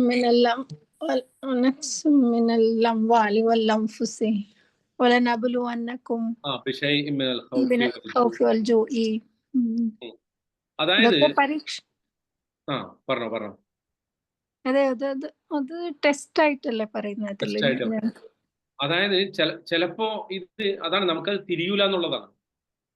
അള്ളാഹുവിന്റെ ശിക്ഷയായിട്ട് ചിലപ്പോൾ വന്നേക്കാം, അല്ലെങ്കിൽ ചിലപ്പോൾ പരീക്ഷണമായിട്ട് വന്നേക്കാം, നമുക്കറിയില്ല. പക്ഷെ അള്ളാഹ് ചോദിക്കുന്ന ചോദ്യം അതാണ്, അവിടെയാണ് നമുക്ക് ഇമ്പോർട്ടൻ്റ് ആയിട്ടുള്ള പോയിന്റ്. അവിടെയാണ് ഇവിടെ ചോദിക്കുന്നത് എന്താ? അഫ അമിനു അൻ തഅതിയഹും ഗാഷിയത്തും മിനൽ അദാബ്, അള്ളാഹുവിന്റെ ഏതോ ഒരു ശിക്ഷ വരുന്നതിനെ കുറിച്ച് നിങ്ങൾ നിർഭയരാണോ എന്നാണ് ചോദിക്കുന്നത് അള്ളാഹു. അതിന്റെ അർത്ഥം ഇപ്പൊ നമുക്ക് വന്നുകൊണ്ടിരിക്കുന്ന ഒരു പക്ഷേ ശിക്ഷയൊന്നും ആയിക്കോണമെന്നില്ല. അതൊരു സാധാരണഗതിയിൽ ലോകത്ത് അങ്ങനെ പലർക്കും വരുന്നുണ്ടല്ലോ. ഒന്നും ഒരാൾ പറയണം, ഇപ്പൊ ഞാൻ ഒരുപാട് നുണ പറഞ്ഞു പക്ഷെ എനിക്കൊരു ശിക്ഷ വന്നില്ലല്ലോ, ഞാൻ മറ്റുള്ളവരെ പറ്റിച്ചു ഒരുപാട് പൈസ. ഇപ്പൊ ഈ അടുത്തത്ര പാതി വിലക്ക് സ്കൂട്ടർ തരാന്നും പറഞ്ഞിട്ട് അല്ലെ കോടിക്കണക്കിന് രൂപയാണ് പറ്റിച്ച. അയാള് കുറച്ച് കഴിയുമ്പോൾ രക്ഷപ്പെടും, എന്നിട്ട് നമ്മുടെ മുമ്പിൽ കൂടെ അതെ അതേ പൈസ ഉപയോഗിച്ചിട്ട് അയാൾ വളരെ വിലസി നടക്കും കുറച്ച് കഴിയുമ്പോൾ. കാരണം ഇതൊക്കെ കുറച്ച് കഴിയുമ്പോൾ ആളുകൾ മറക്കും അല്ലെ. വേറെ ചില ആളുകൾ, ഇഷ്ടംപോലെ ആളുകളെ കൊന്ന ആളുകൾ ഇപ്പോ വലിയ അധികാര കസേരയിലൊക്കെ കയറിയിരിപ്പുണ്ട് അല്ലെ, അങ്ങനെയൊക്കെ ഇരിപ്പുണ്ട്. ഒരുപാട് മനുഷ്യന്മാരെ കഷ്ടപ്പെടുത്തിയ ആളുകളൊക്കെ വളരെ പേരും പ്രശസ്തിയും പെരുമയും അവരൊക്കെ ഇങ്ങനെ പറയണേ, ഞാൻ എത്ര ആളെ കൊന്നിരിക്കുന്നു, പക്ഷെ എനിക്ക് എന്താ സംഭവിച്ചത്, ഞാൻ എത്ര ആളുകൾ അടിച്ചമർത്തിയിരിക്കുന്നു, എന്നിട്ട് എനിക്ക് എന്താ സംഭവിച്ചത്. ഇതൊക്കെ ദുനിയാവ് എന്തല്ല ഒരു ശിക്ഷിക്കാനുള്ള ഇടമായിട്ട് അള്ളാഹു തെരഞ്ഞെടുത്തിട്ടില്ല. നമ്പർ 1, അതാണ് പോയിന്റ്. ദുനിയാവിൽ അള്ളാഹു ആർക്കും ശിക്ഷ ചിലപ്പോ ചില ശിക്ഷകള് ചില കഷ്ണങ്ങൾ അല്ലെ, ചില സമയത്ത് ഇപ്പോ ഷാറോണൊക്കെ ഇപ്പൊ ജീവനോടെ ഉണ്ട്. പക്ഷെ ഷാരോൺ മരണപ്പെട്ടു, പക്ഷെ കുറെ കാലം അയാള് അങ്ങനെ കിടന്നിരുന്നു. പിന്നെ സർ, മാതാപിതാക്കളെ വേദനിപ്പിച്ചതിന്റെ ശിക്ഷ ദുനിയാവിൽ തന്നെ കൊടുക്കും, അങ്ങനെ ഉണ്ടോ? എല്ലാവർക്കും കൊടുക്കാറില്ലല്ലോ അല്ല, മാതാപിതാക്കളെ. അങ്ങനെ ഹദീസ് അങ്ങനെ എന്തോ ഉണ്ടോ? ദുനിയാവിൽ ഒരു ശിക്ഷ ഉണ്ടെങ്കിൽ അത് മാതാപിതാക്കളെ ഡിസോബേ ആക്കിയതിന്റെ പേരില്. അതാണ് പറഞ്ഞത്. അതായത് നമുക്ക് ഐഡന്റിഫൈ ചെയ്യാൻ പറ്റില്ല. ഐഡന്റിഫൈ ചെയ്യാൻ പറ്റിയാലല്ലേ അത്, അതായത് ഒരാൾക്ക് ഒരു ശിക്ഷ സംഭവിച്ചിട്ടുണ്ട്, അത് മാതാപിതാക്കളെ ബുദ്ധിമുട്ടിച്ചത് കൊണ്ടാണ് എന്ന് കൃത്യമായി പറയാൻ നമുക്ക് പറ്റില്ല. അതിലും ഒരു ഇസ്രായേൽ കഥ ഉണ്ടല്ലോ, എന്ത് ജുറൈദ് അല്ലേ, ഒരു കേട്ടിട്ടില്ലേ ആ കഥ? ആ കഥ ഉണ്ട്, അങ്ങനത്തെ കഥകളുണ്ട്. പക്ഷെ അത് ചിലപ്പോ ചിലത് പാഠമായിട്ട് റസൂൽ പറഞ്ഞ അത്തരം കഥകൾ ഉണ്ടാകാം. അത് ഞാൻ പറഞ്ഞു വരുന്നത് എന്താണെന്ന് വെച്ചാല്, ദുനിയാവ് അള്ളാഹു എന്താക്കിയിട്ടില്ല, പ്രതിഫലം കൊടുക്കാനുള്ള ഒരു വേദിയോ ശിക്ഷ കൊടുക്കാനുള്ള ഒരു വേദിയോ അള്ളാഹു ആക്കി തീരുമാനിച്ചിട്ടില്ല. ഇതിനെ ഒരു പ്രവർത്തിക്കാനുള്ളൊരു ഫീൽഡായിട്ടാണ് അള്ളാഹു പറഞ്ഞിട്ടുള്ളത്. നിങ്ങൾക്ക് തെറ്റ് സംഭവിച്ചാൽ പശ്ചാത്തപിക്കാനുള്ള അവസരമുണ്ട്. അപ്പോൾ ഒരാൾ തെറ്റ് സംഭവിച്ചിട്ട് പശ്ചാത്തപിക്കാനുള്ള അവസരം കൊടുക്കുന്നതിന് മുമ്പ് അയാളെ പിടിച്ച് ശിക്ഷിക്കുക എന്നുള്ളത് അള്ളാഹുവിന്റെ രീതിയല്ല. പക്ഷെ ഇവിടെ അള്ളാഹ് ചോദിക്കുന്ന ചോദ്യം അതാണ്. നിങ്ങൾ ശരിയാണ്, ഈ ദുനിയാവ് ശിക്ഷയുടെ വേദിയല്ല. അങ്ങനെ ഇരിക്കെ പക്ഷെ നിങ്ങൾക്ക് ഉറപ്പിച്ച് പറയാൻ പറ്റുമോ, അള്ളാഹുവിങ്കൽ നിന്ന് വരുന്ന ഒരു നിങ്ങളെ മുഴുവൻ മൂടുന്ന റാഷിയത്തും മിനൽ അദാബ്, ആ അദാബ് നിങ്ങളെ ടച്ച് ചെയ്യുന്നതിനെ കുറിച്ച് നിങ്ങൾ നിർഭയരായി നിങ്ങൾക്ക് ഇരിക്കാൻ സാധിക്കുമോ എന്നതാണ് അള്ളാഹുവിന്റെ ചോദ്യം. അല്ലെങ്കിൽ അങ്ങനെ സമൂഹത്ത് അവരൊക്കെ അത് പ്രവാചകന്മാരുടെ കാലഘട്ടത്തിൽ അതായത് അന്ത്യപ്രവാചകന് മുമ്പുള്ള ഒരു കാലഘട്ടത്തിലാണ് അങ്ങനെ സംഭവിച്ചിട്ടുള്ളത്. അതായത് പ്രവാചകന്മാരെ ധിക്കരിച്ചാൽ അവരെ നശിപ്പിക്കും. അത് അള്ളാഹിന്റെ ഒരു സുന്നത്തായിരുന്നു, പ്രവാചകന്മാരെ നിഷേധിച്ചാൽ. പക്ഷെ മുഹമ്മദ് നബി സല്ലല്ലാഹു അലൈഹി വസല്ലമയിലൂടെ പ്രവാചകത്വ പരമ്പര കഴിഞ്ഞതിന് ശേഷം അങ്ങനത്തെ ശിക്ഷ അള്ളാഹു നടപ്പാക്കിയിട്ടില്ല. അതുകൊണ്ടാണ് പിന്നെ ഖുർആനിൽ വരുന്ന ഈ ആയത്തുകളെ നമ്മൾ പിന്നീട് അതനുസരിച്ചാണ് അതിനുശേഷമുള്ള സമൂഹത്തിനാണല്ലോ ഖുർആൻ അവതരിച്ചിട്ടുള്ളത്. അതുകൊണ്ട് തന്നെ ഖുർആന്റെ ആയത്തുകൾ അനുസരിച്ച് നമ്മൾ ചിന്തിക്കുമ്പോൾ ശിക്ഷയുടെ വേദിയല്ല ഈ ദുനിയാവ് എന്നുള്ളത്.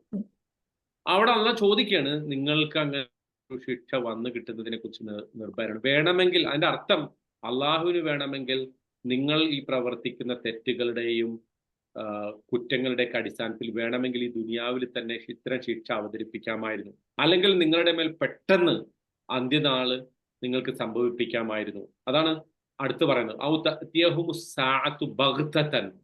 ബഗ്തതൻ എന്ന് പറഞ്ഞാല് വിത്തൗട്ട് വാണിംഗ് എന്നതാണ്. സാഅത്ത് എന്ന് പറഞ്ഞാൽ അതിന്റെ അർത്ഥം എന്താ? സാഅത്ത് എന്ന് പറഞ്ഞാൽ ശരിക്കും വാച്ചിന് പറയും അല്ലെ, സാഅത്ത് വാച്ച്. അസ്സാഅത്തു അലിഫ്ലാം ഇട്ട് പറയുമ്പോൾ അത് മാരിഫായി, മറ്റേ നക്കീറയാണ് സാഅത്ത്. അലിഫ്ലാം ഇട്ട് പറയുമ്പോൾ അത് മാരിഫായി. മാരിഫ ആവുമ്പോൾ അതിന്റെ അർത്ഥം അത് ഈ നാളിനെ കുറിച്ചിട്ടുള്ള ആ പ്രത്യേകമായ അന വസ്സാഅത്തു ഹക്കദ എന്നാണ് റസൂൽ പറഞ്ഞിട്ടുള്ളത്. ഞാനും അന്ത്യനാളും ഇങ്ങനെയാണ് എന്ന് പറഞ്ഞാൽ അതിന്റെ അർത്ഥം അന്ത്യനാൾ വരാൻ റസൂല് വന്ന സ്ഥിതിക്ക് ഇനി ഒട്ടും സമയമില്ല, പെട്ടെന്നായിരിക്കും അത് വരിക. ബഗ്തൻ, ശരിക്കും ബഗ്ത്ത് എന്ന് പറഞ്ഞാൽ തന്നെ പെട്ടെന്നാണ്. ആ ബഗ്ത്തിന്റെ ഒപ്പം ഒരു തായ് മർബൂത്തയും കൂടി ചേർത്തപ്പോ അത് കുറച്ചുകൂടി അതിൻ്റെ അകത്ത് എന്തുണ്ട്, ഒരു മുബാലക, പിന്നെ എന്താ പറയാ, അതിനൊരു സ്ട്രോങ് ഒരു റീഇൻഫോഴ്സ്മെന്റ്, അതെ, ഒരു സ്ട്രെസ് കൊടുത്തിട്ട് പറയാണ്. വിത്തൗട്ട് ഒരു വാണിങ് അന്ത്യനാള് നിങ്ങൾക്ക് വന്ന് കിട്ടും. അതിനെക്കുറിച്ച് ഒരു പണ്ഡിതൻ പറഞ്ഞിട്ടുള്ളത്, അതൊരു നമ്മൾ നിലവിലുള്ള ഒരു സംഗതിയിൽ ഒരു സ്റ്റിറോയിഡ് കൊടുത്തിട്ട് ഒരു സംഗതിയെ പോഷിപ്പിക്കുമല്ലോ, അതേ രൂപത്തിലാണ് ബഗത്തിനോട് ചേർത്തിട്ട് അതിനെ ബഗ്തൻ എന്ന് പറഞ്ഞത് എന്നതാണ്.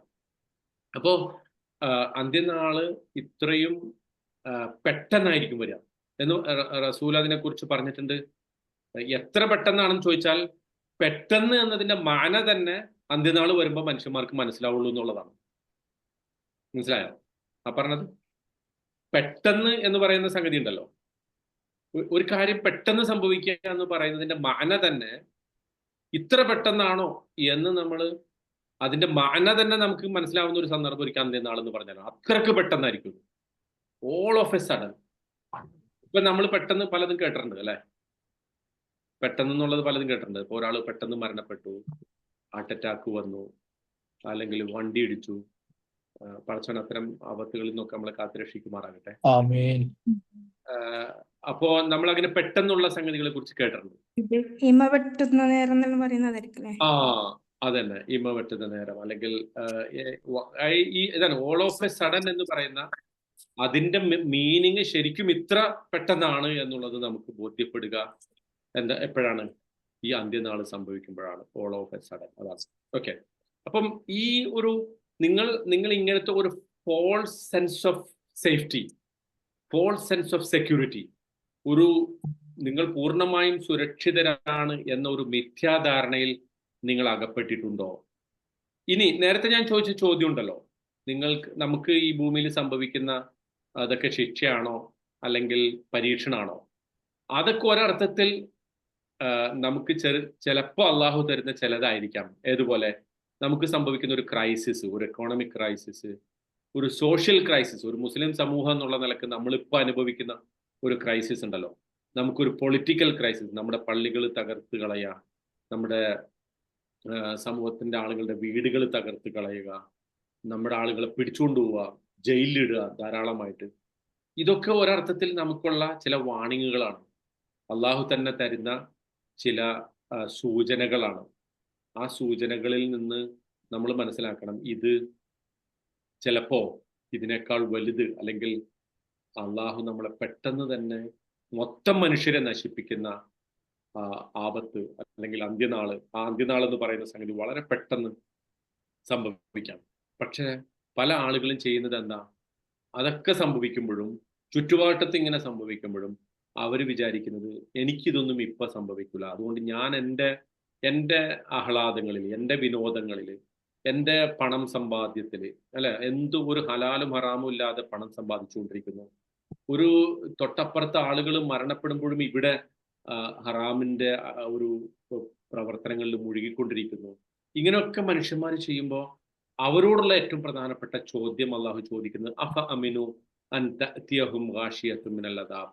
അള്ളാഹുവിന്റെ ഈ ശിക്ഷയുടെ ഒരു ചെറിയ പാർട്ട് അതെങ്കിലും വരുന്നതിനെ കുറിച്ച് നിങ്ങൾക്ക് ആലോചിച്ചിട്ടെങ്കിലും നിങ്ങൾക്ക് മാറിക്കൂടെ?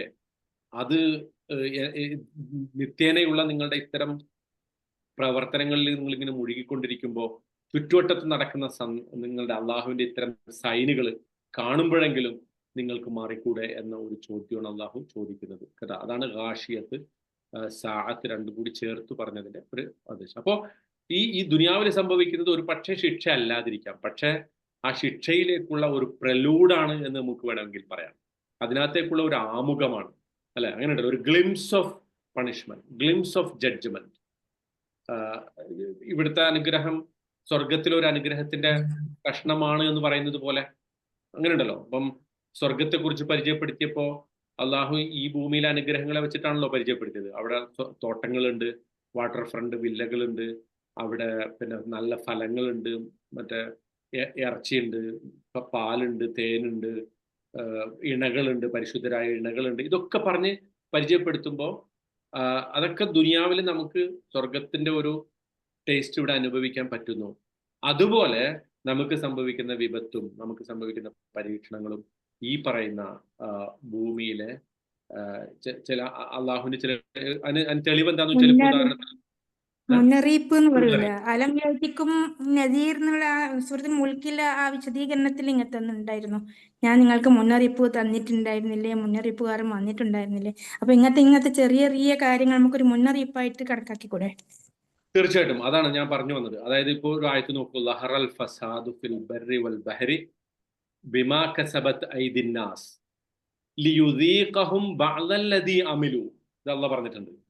ലഹറൽ ഫസാദു ഫിൽ ബർരി വൽ ബഹർ. ഭൂമിയിലും ആകാശത്തിലും കരയിലും കടലിലുമൊക്കെ കുഴപ്പങ്ങൾ വ്യാപകമായിരിക്കുന്നു. ബിമാ കസബത്ത് ഐദിന്നാസ്, ജനങ്ങൾ പ്രവർത്തിച്ചതിന്റെ ഫലമായിട്ട്. എന്നിട്ട് അല്ലാഹ് പറയാണ് എന്തിനാണ് ഈ ജനങ്ങളുടെ കുഴപ്പം? ഈ ഭൂമിയിലും ആകാശത്തും ഇപ്പൊ ഈ ക്ലൈമറ്റ് ചേഞ്ച്, ആസിഡ് റെയിൻ, അതല്ലെങ്കിൽ പിന്നെ ഗ്ലോബൽ വാർമിംഗ്, പിന്നെ റെയിൻ ഫോറസ്റ്റിന്റെ നാശം, ഇതൊക്കെ നമ്മൾ കേൾക്കുന്നുണ്ടല്ലോ. ഇപ്പം ലോസ് ഏഞ്ചൽസിൽ ഫയർ ഉണ്ടായല്ലോ, കാലിഫോർണിയ ഫയർ. ഇതൊക്കെ നമ്മൾ വ്യാഖ്യാനിക്കേണ്ട ഈ പറഞ്ഞ ആയത്തിന്റെ അടിസ്ഥാനത്താണ്. ലഹറൽ ഫസാദു ഫിൽ ബർരി വൽ ബഹർ ബിമാ കസബത്ത് ഐദി. ജനങ്ങളുടെ കരങ്ങൾ പ്രവർത്തിച്ചതിന്റെ ഫലമായിട്ട് കരയിലും കടലിലും ഒക്കെ കുഴപ്പങ്ങൾ വ്യാപകമായിരിക്കുന്നു. എന്നിട്ട് അള്ളാഹ് പറയാണ് എന്തിനാണ് ഇത് വ്യാപകമാക്കാൻ അള്ളാഹു അതിന് കാരണക്കാരനായതിനാ? ലിയുദീഖഹും ബഅദല്ലദീ അമിലു. അവർ പ്രവർത്തിച്ചതിന്റെ ചില പാർട്ട് അവരെ ആസ്വദിപ്പിക്കാൻ വേണ്ടി, രുചിപ്പിക്കാൻ വേണ്ടി. എന്ന് പറഞ്ഞാൽ ചിലപ്പോഴൊക്കെ ഇത്തരം സംഭവങ്ങൾ സംഭവിക്കുന്നത് നമ്മുടെ തന്നെ പ്രവർത്തനങ്ങളുടെ ഒരു ഫലം, ചിലത് ഒരു ചെറിയ ടേസ്റ്റ്, ചെറിയൊരു കഷ്ണം, നേരത്തെ പറഞ്ഞ പോലെ ഒരു നദീർ, ഒരു മുന്നറിയിപ്പുകാരനായിട്ട് അള്ളാഹു നമുക്ക് തരും. അപ്പൊ അതിന്റെ മെയിൻ ഉദ്ദേശമായിട്ടല്ലേ പ്രകൃതി, നേച്ചറിനോട് മനുഷ്യൻ ചെയ്ത പ്രവർത്തനം, അതെ, എൻവയൺമെന്റ്, പരിസ്ഥിതിയോട് മനുഷ്യൻ ചെയ്ത. പക്ഷെ അവിടെ നമ്മൾ ശ്രദ്ധിക്കുന്ന വെച്ചാൽ ചിലപ്പോൾ ഒരു പക്ഷെ അതിന് കാരണക്കാരായ ആളുകളായിരിക്കില്ല ഒരു പക്ഷെ അത് അനുഭവിക്കുക. അങ്ങനെയുണ്ട്. ഈ കാടൊക്കെ നശിപ്പിച്ചവൻ ഒരാളായിരിക്കും, അയാൾ കഴിഞ്ഞു പോയിട്ടുണ്ടാവും. പക്ഷെ അതിനുശേഷം വരുന്ന തലമുറയായിരിക്കും അനുഭവിക്കുക. വെള്ളം കിട്ടാത്ത ഒരു പ്രദേശത്ത് വെള്ളം ഒരുപാട് ദൂരത്തടിച്ച് കടന്നു പോയിട്ടുണ്ടാവും ആളുകൾ. അപ്പൊ ഈ ലോകത്തെ ശിക്ഷയുടെ ഒരു പ്രത്യേകത അതാണ്. ആ ശിക്ഷ അല്ല എന്ന് നമ്മൾ വിളിക്കുന്നതിന്റെ ഒരു കാരണം അത് തന്നെയാണ്. കാരണം എന്താ, ശരിക്കും ശിക്ഷയുടെ ഉദ്ദേശം പൂർത്തിയാകണമെങ്കിൽ അത് ആർക്ക് കിട്ടണം? ചെയ്ത ആൾക്ക് കിട്ടണം, അല്ലെ? കുറ്റം ചെയ്ത ശിക്ഷിക്കണമല്ലോ, ആരെങ്കിലും ഒക്കെ പിടിച്ച് ശിക്ഷിക്കാൻ പറ്റില്ല. അതുകൊണ്ടാണ് അള്ളാഹു പറഞ്ഞത് ലിയുദീഖഹും ബഅദല്ലദീ അമിലു. അവർ പ്രവർത്തിച്ച ചിലത് ചിലർക്ക് രുചിപ്പിക്കാൻ വേണ്ടി അള്ളാഹു വെച്ചേക്കുന്നതാണ്. അപ്പോൾ അത് ഒരു മുന്നറിയിപ്പാണ്, നദീറാണ്. നമ്മളെ സംബന്ധിച്ചിടത്തോളം ഒരു വെയ്ക്കപ്പ് കോളാണ്. ആ വെയ്ക്കപ്പ് കോള് ആരുൾക്കൊള്ളുന്നുവോ, എന്നിട്ട് തൻ്റെ പ്രവർത്തനം നന്നാക്കുന്നുവോ, അവനെ സംബന്ധിച്ചിടത്തോളം എന്താകും? ആ വെയ്ക്കപ്പ് കോള് ഗുണം ചെയ്യും. അല്ല, ഇങ്ങനെയൊക്കെ സംഭവിച്ചിട്ടും ദുനിയാവിൽ ഇങ്ങനെയൊക്കെ ഒരു ഭാഗത്ത് തൻ്റെ ചുറ്റും ഇങ്ങനെ ശിക്ഷ വരുന്നു, അല്ലെങ്കിൽ അള്ളാഹുവിൻ്റെ പരീക്ഷണങ്ങൾ ഇറങ്ങുന്നു, ഒരാൾ മരണപ്പെടുന്നു, വേറൊരാള് പിന്നെ അസുഖം വന്ന് ബാധിക്കുന്നു, ഇതൊക്കെ സംഭവിച്ചിട്ടും എനിക്ക് ഇതൊന്നും സംഭവിച്ചിട്ടില്ല, കാരണം ഞാൻ സേഫാണ്. പിന്നെ കോവിഡ് സമയത്ത് ഇങ്ങനെ ഞാൻ കേട്ട ഒരു പോയിന്റ്, അത് ചിലപ്പം മുഅ്മിൻക്ക് ഒരു രോഗം വന്നാല് അത് അവന്റെ നല്ലതിനായിരിക്കും, ഖൈറിലായിരിക്കും. അത് ഒരു ധിക്കാരിയായ മനുഷ്യൻക്ക് ഇങ്ങനത്തെ ശിക്ഷകൾ, ഇങ്ങനത്തെ എന്താ ടെസ്റ്റൊക്കെ വന്നാൽ അത് അവന്റെ നാശമായിരിക്കും. നാശമായിക്കൊള്ളുന്നില്ല. അതായത് ഹദീസുകളിൽ പറയുന്ന അനുസരിച്ച്, ഇപ്പോ ഉദാഹരണത്തിന് എന്താ പറഞ്ഞ, അതെ വലനുസീകന്നഹും പറഞ്ഞല്ലോ.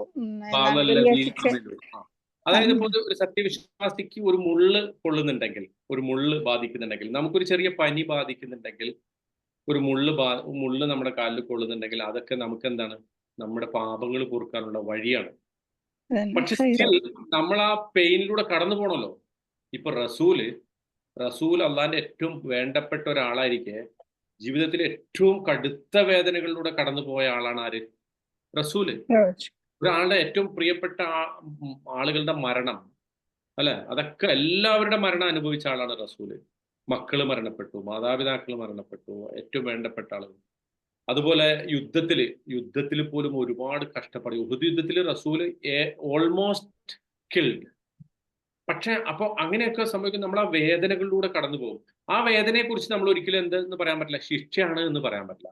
നമ്മുടെ പാപങ്ങൾ പുറത്തിരിക്കാം, നമുക്ക് അള്ളാഹു സുബ്ഹാനഹു വ തആല ഒരുപാട് പദവികൾ ഉയർത്തി തന്നിരിക്കാം. പക്ഷെ ആ പദവികൾ ഉയർത്തുന്നതും നമ്മുടെ പാപങ്ങൾ പൊറുക്കുന്നതും അത് മാത്രം ബേസ് ചെയ്തായിക്കൊള്ളണം എന്നുമില്ല. അങ്ങനെയുണ്ട്. നമ്മളെ സംബന്ധിച്ച് ഒരാൾക്ക് ഇതൊന്നും അനുഭവിക്കാതെ സ്വർഗത്തിൽ പോവാം.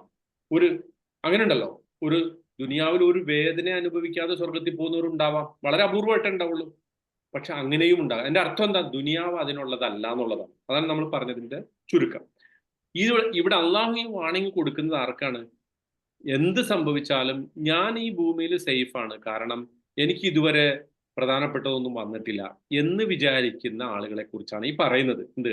അഫ അമിനു, നിങ്ങൾക്ക് നിർഭയരായിരിക്കാൻ സാധിക്കുമോ എന്ന് ചോദിക്കുന്ന അതാണ്. അപ്പോ ഇവിടെ നമ്മൾ ഭൂമിയിൽ ജീവിക്കുമ്പോൾ ഈ പറയുന്ന ഒരു ബോധത്തോടു കൂടി ജീവിക്കണം, അല്ലെ? നമുക്ക് പെട്ടെന്നൊരു സുപ്രഭാതത്തിൽ മരണം സംഭവിക്കാം. ആ മരണത്തിന് ശേഷം നമുക്ക് അള്ളാഹുവിന്റെ മുമ്പിൽ നിൽക്കേണ്ടി വരും. ആ നിൽക്കുന്ന സന്ദർഭത്തിൽ നമ്മുടെ എല്ലാ കർമ്മങ്ങളും രേഖപ്പെടുത്തിയ ഒരു ഗ്രന്ഥം നമുക്ക് കിട്ടും.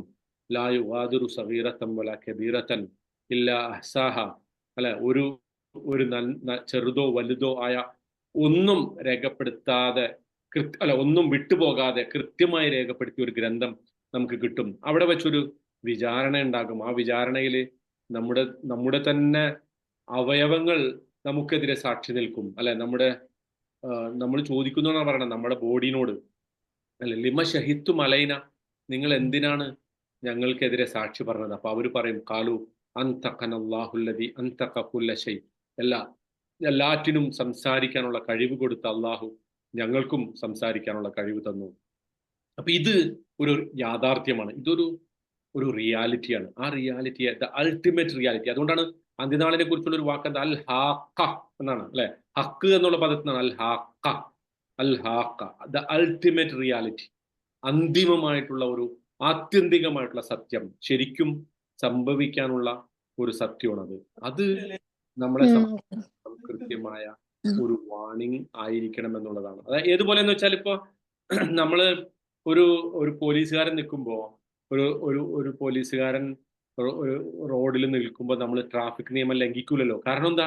അവിടെ നമുക്കറിയാം ആ പോലീസുകാരൻ നമ്മൾ ട്രാഫിക് നിയമം അയാൾ നിൽക്കാതെ നമ്മൾ ലംഘിച്ചാൽ എന്തായാലും അപ്പൊ നമുക്ക് ഫൈൻ വീഴും എന്ന് മനസ്സിലാക്കിയിട്ട് നമ്മൾ ആ നിയമം ലംഘിക്കാതിരിക്കുന്നത് പോലെ അള്ളാഹു എന്നെ കണ്ടുകൊണ്ടിരിക്കുന്നു. He is watching over me, he is going to either reward me or punish me. ഈ പറയുന്ന കാര്യത്തിൽ നമ്മളെ സംബന്ധിച്ചിടത്തോളം ഒരു കൃത്യമായ ഐഡിയ ഉണ്ടാകണം എന്നാണ് പറഞ്ഞതിന്റെ ചുരുക്കം. ഓക്കെ, ഇനി നമ്മൾ ഈ ഗാഷിയ എന്നുള്ള പദത്തിന്റെ തന്നെ മറ്റൊരു ഇപ്പം വലഹും എന്താണ്, അവരുടെ കണ്ണുകൾക്ക് ഒരു റിഷാവ ഉണ്ടെന്ന് പറഞ്ഞിട്ടുണ്ട്, അല്ലെ? റിഷാവ, കണ്ണുകൾക്കൊരു ആവരണം. അപ്പോൾ അതൊക്കെ ആ പദവുമായിട്ട് ബന്ധപ്പെട്ടതാണ്. ഇനി ഇവിടെ ഒരു അതുകൂടെ പറഞ്ഞിട്ട് നമ്മൾ ഇന്നത്തെ ക്ലാസ് അവസാനിപ്പിക്കാം. അതെന്താന്ന് വെച്ചാൽ നോക്കൂ, അഫ അമിനു അൻ തഅതിയഹും ഗാഷിയത്തും മിൻ അദാബില്ലാ ഔ തഅതിയഹും സ്സാഅതു ബഗ്തതൻ വഹും ലാ യശ്ഉറൂൻ. അതാണ് ആ അവസാനത്തെ ഭാഗം, വഹും ലാ യശ്ഉറൂൻ. അവർക്ക് ബോധമില്ലാതിരിക്കെ. ഇവിടെ വഹും എന്ന് പറയണമെന്നില്ല ശരിക്ക്, അല്ലെ? ലാ യശ്ഉറൂൻ എന്ന് പറഞ്ഞാൽ തന്നെ എന്താണ്?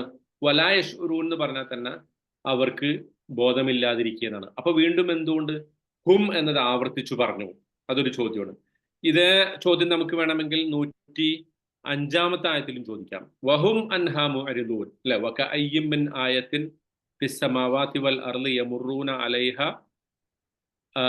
വഹും അൻഹാ മുഅരിദൂൻ.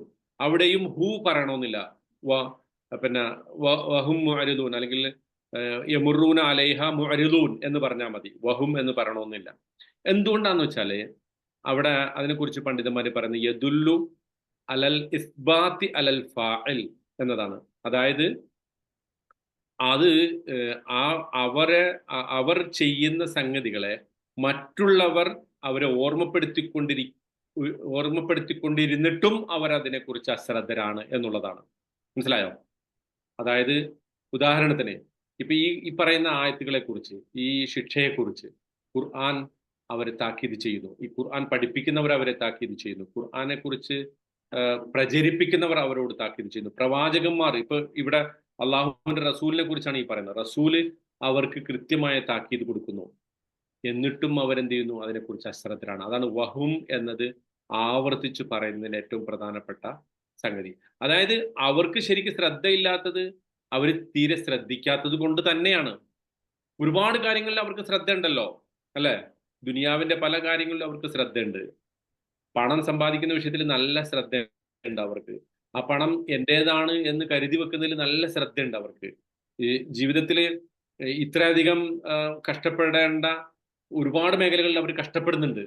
പക്ഷെ പടച്ചോന്റെ കാര്യം വരുമ്പോൾ, അള്ളാഹുവിന്റെ ദീനിന്റെ കാര്യം വരുമ്പോൾ അവർക്ക് സമയമില്ല. അല്ല, എല്ലാറ്റിനും സമയമുണ്ട്. പക്ഷെ നമസ്കാരം എന്ന് പറയുമ്പോൾ ആ ഒരു അരമണിക്കൂർ എല്ലാ ദിവസവും, അല്ലെ, ഒരു 10-15 മിനിറ്റോ ഒരു നേരം, 5 സമയം എന്ന് പറയുന്നത് ചിലപ്പോൾ ജീവിതത്തിൽ മൊത്തം 24 മണിക്കൂറിൽ 1 മണിക്കൂർ മതിയാവും. പക്ഷെ ആ 1 മണിക്കൂർ അവർക്ക് ഇല്ല. കാരണം എന്താ? അവർക്ക് അതിനെക്കുറിച്ചുള്ള അവബോധമില്ല. അതാണ് വഹും അൻഹാമു അരിലൂൻ, അല്ലെങ്കിൽ വഹും ലാ യശ്ഉറൂൻ. മറ്റുള്ളവരെ ഓർമ്മപ്പെടുത്തിയാലും അവരതിന് തയ്യാറല്ല. അത് ആ ഓർമ്മപ്പെടുത്തുന്നതിനെ കുറിച്ച് സൂചിപ്പിക്കാൻ വേണ്ടിയിട്ടാണ് ആ വഹും എന്ന പദം അവിടെ അള്ളാഹു ചേർത്ത് കൊടുത്തത്. ഏതുപോലെ എന്ന് വെച്ചാൽ, ഒരു നേരത്തെ ഞാൻ ഒരു കുട്ടിയുടെ ഉദാഹരണം പറഞ്ഞല്ലോ. ആ കുട്ടിയോട് ടീച്ചർ ഓർമ്മപ്പെടുത്തുന്നുണ്ട് ക്ലാസ്സിൽ, പരീക്ഷയാണ് കേട്ടോ, അടുത്ത മാസം പരീക്ഷയാണ്, അടുത്ത ആഴ്ച പരീക്ഷയാണ്, നാളെ പരീക്ഷയാണ് എന്നൊക്കെ പറയും. അതിനെക്കുറിച്ച് അശ്രദ്ധനായ കുട്ടി അവസാനം ക്വസ്റ്റ്യൻ പേപ്പർ കൈ കിട്ടുമ്പോൾ മാത്രം ചിന്തിച്ചാൽ അവനെ കുറിച്ച് മറ്റുള്ളവർ പറയും, അടുത്തിരിക്കുന്ന കുട്ടി പറയും, ഞാൻ നിനക്ക് ടെക്സ്റ്റ് അയച്ചതല്ലേ, ഞാൻ നിന്നെ ഓർമ്മപ്പെടുത്തിയല്ലേ എന്ന് പറയില്ലേ? അതുപോലെ പ്രവാചകന്മാർ പറയും, സത്യവിശ്വാസികൾ പറയും ഈ പറയുന്ന നിഷേധികളോട്, നിങ്ങൾക്ക് ഞാൻ കൃത്യമായ വാണിംഗ് തന്നിരുന്നല്ലോ, നിങ്ങളെ ഞാൻ ഓർമ്മപ്പെടുത്തിയിരുന്നല്ലോ, പക്ഷെ അതിനൊക്കെ നിങ്ങൾ അവഗണിച്ചുകൊണ്ട് നിങ്ങൾ മുന്നോട്ട് പോയത് കൊണ്ടാണ് ഈ പറയുന്നത് നിങ്ങൾക്ക് പൂർണ്ണമായിട്ടും നാശത്തിനും നിങ്ങളുടെ ദുരവസ്ഥയ്ക്കും കാരണമായത് എന്നത് അവരോട് അള്ളാഹു സുബ്ഹാനഹു വതആല ആവർത്തിച്ച് പരലോകത്ത് വെച്ച് പറയും എന്നുള്ളതാണ്. അപ്പോൾ ഇതൊരു പ്രധാനപ്പെട്ട വാണിംഗ് ആണ്. നമ്മൾ മനസ്സിലാക്കേണ്ടത് ഇതൊക്കെ പറയുമ്പോൾ ഇത് മറ്റുള്ളവർക്കുള്ള ഒരു കാര്യമാണെന്നല്ല, നമുക്കും ഇതൊക്കെ ബാധകമാണ്. അതായത് നമ്മളിപ്പോൾ ഫിറൗനെ കുറിച്ച് പറയുമ്പോൾ ഒരു 5% ഫിറൗൻ നമ്മളിലുണ്ടോ എന്ന് നമ്മൾ ആലോചിക്കണം. കാറൂനെ കുറിച്ച് പറയുമ്പോൾ ഒരു 5% കാറൂൻ നമ്മളിലുണ്ടോ?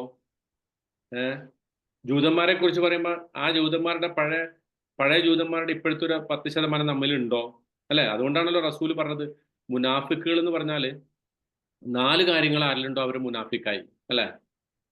സംസാരിച്ചാൽ കളവ് പറയാ, പിന്നെ വിശ്വസിച്ചാൽ വഞ്ചിക്കുക, കരാർ ചെയ്താൽ ലംഘിക്കുക, പിന്നെ പിണങ്ങിയാൽ ചീത്ത പറയാം. ഇത് 4 കാര്യങ്ങൾ ആരിലുണ്ടോ? അപ്പൊ ഒരു കാര്യമാണുള്ളെങ്കിലോ 25% മുനാഫിക്കാവും. മനസ്സിലാവുണ്ടോ? 4 കാര്യങ്ങൾ ഉണ്ടായ ഒരാൾ മുനാഫിക്കായി എന്ന് വിചാരിച്ചിട്ട് ഇത് 4 എന്നിലില്ല, അല്ലെങ്കിൽ എന്നിൽ. അപ്പൊ നമ്മൾ അത് കേൾക്കുമ്പോൾ ഇത് വേറെ ആർക്കോ ബാധകമായ ഒരു സംഗതി ആയിട്ടല്ല നമ്മൾ മനസ്സിലാക്കേണ്ട. എന്നില് വല്ല പെർസെൻറ്റേജ് ഇതുണ്ടോ? ഈ ശിക്ഷ വരുന്നതിനെ കുറിച്ച് ഞാൻ നിർഭയനാണോ? രാത്രി ഉറങ്ങാൻ കിടക്കുമ്പോൾ എനിക്ക് ഇതിനെക്കുറിച്ചുള്ള വല്ല ഓർമ്മയുണ്ടോ? നാളെ അന്ത്യനാളെ സംഭവിച്ചാൽ എൻ്റെ അവസ്ഥ എന്താവും? പെട്ടെന്നൊരു ഹാർട്ട് അറ്റാക്ക് വന്നാൽ അള്ളാഹു കാത്തുരക്ഷിക്കുമാറാകട്ടെ. പക്ഷെ വരാലോ എൻ്റെ അവസ്ഥ എന്താവും എന്നതിനെ കുറിച്ചുള്ള ചിന്ത നമ്മളെ നയിക്കണം. അവിടെയാണ് ഈ അമിനു നിർഭയരാണോ എന്ന ചോദ്യം നമ്മൾ ഇന്റേണലൈസ് ചെയ്യുന്നതാവുന്നത്. അങ്ങനെയാണ് നമ്മളോട് ചോദിക്കാം, നമ്മൾ അള്ളാഹിന്റെ ഒരു ശിക്ഷ വരുന്നതിനെ കുറിച്ച് ഞാൻ നിർഭയനാണോ?